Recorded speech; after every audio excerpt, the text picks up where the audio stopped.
Hello, dudettes. Why do I always say dudettes? There's no real reason why I should say dudettes. I keep leaning on this wall.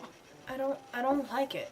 I don't like leaning on this wall. I feel bad because I feel lazy. Those are books that I've recently gotten. I have more on my tablet, and I haven't read a single one. This is just gonna keep falling off during the entire time I'm filming. Let's go. Hello world! Today I'm here to talk to you about friendships. I've met very few genuinely nice people in my life, and I try to keep them as close to me as possible. I have a lot of friends who are just little shits. Not big shits, little shits, like me. But all three of my best friends are some of the nicest people I have ever met. 3 best friends. We're not one group, just I have one best friend, and then another best friend, and then another best friend. Let me explain. I have my internet best friend. We mostly talk through Tumblr, and every once in a while we talk through Facebook as well. He actually does live in the same country as I do, so we have met, but only like a couple times, and all I can really remember is that he's really tall. And at school, I live in a boarding school, so I'm sort of cut off from the rest of the world, and at school I have another best friend. I was actually in love with him most of last year, and I was completely friend-zoned, which is weirdly appropriate here. But yeah, I told him early on that I was in love with him, and he completely understood, and he's so nice, and he was so understanding, and I didn't let it get in the way of our friendship, except for, you know, every once in a while I had some jealousy in me, which I think is natural. Just became extremely close friends. And then there's my ultimate best friend. And she's actually a little shit if you dig close enough, but outside she's just this wonderful niceness, just a ball of niceness that makes no sense at all. She's quiet and she's really very clever, but most people don't really notice because she's very people shy. It takes a lot to get into her shell, and I have been working on that for quite a while. She also doesn't really test well, which sort of adds to the impression that she isn't as smart as she really is. So other kinds of intelligence is like there's emotional intelligence, and I'm not gonna start talking about this right now. I feel like I'm my English teacher. That is a story for another day. Anyway, she can keep up with me in almost every way, and she has the most amazing taste in books, and I really love her, and she's so nice, smart, and pretty. We went to see Guardians of the Galaxy yesterday, and she was just so fun, and I just really love her.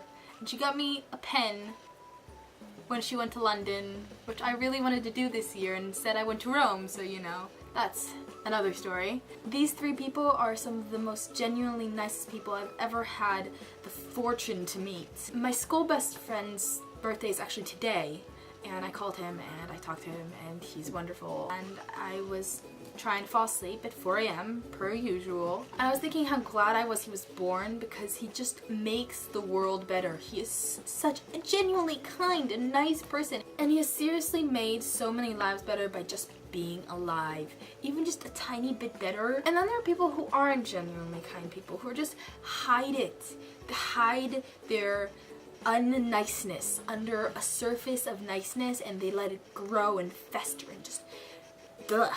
And that is where nice guys come from. As a person who has genuinely been friend-zoned, girls seem to take it better, and my inner feminist is cringing when I say this. I think that it might have something to do with the fact that women are used to being treated as shit, and men just say like, yeah, we're entitled to everything. So despite being friend-zoned by this guy that I was just so head over heels falling for during most of last year, I still managed to be a genuine friend, and please stop! I still managed to be a genuine friend to him. I really did my best to just let my feelings go away, and eventually they did. And I don't think you can really be friend-zoned unless you actually consider them your friend and not just an object of your affections. Never mind, scratch that. I don't think you can have a relationship unless you think them of a friend and not just as an object. You just can't say, I want that and that is my relationship. You have to have a common ground with them. You have to like them. If you only think someone as a desirable thing, let me tell you guys, it isn't really love anyway. And you're a douche, feminism or not. Guys, girls, you're all douches. If you're somewhere in between, you're all douches. Treating someone like that is terrible. They are more than what you want from them. So guys and girls, and anything in between, stop saying you're nice and start showing it. Be friendly to people. Volunteer and donate to charity, and if you can't spend your precious time or your precious money, then smile at people that you see in the elevator and hold doors and make sure the bus stops for someone that he didn't see and help someone with their homework. There are so many small things you can do to make somebody's day better, and you just don't do it. And I don't see why. I think the perfect way to explain the difference between a friendship and friend zoning, like a fake friend zoning, I don't really think it's real friend zoning unless, again, you're an actual friend. The difference is a douche will lend you his pen and he will wait 7 months and he will ask for it back or for something of an equivalent value. A friend, if you're really in love with them, you'll give them a pen, wait 7 months, and ask if the pen is satisfactory, and maybe if I can give you another one, because you genuinely care about the goddamn person. Next month, I'm going to start doing booktube because I find that I really enjoy doing this, and I do read quite a lot of books.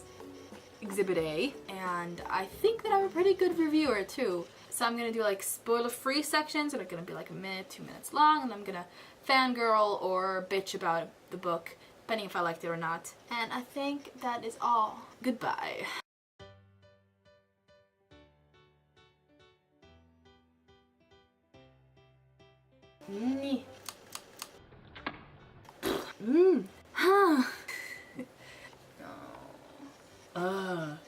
Somewhere.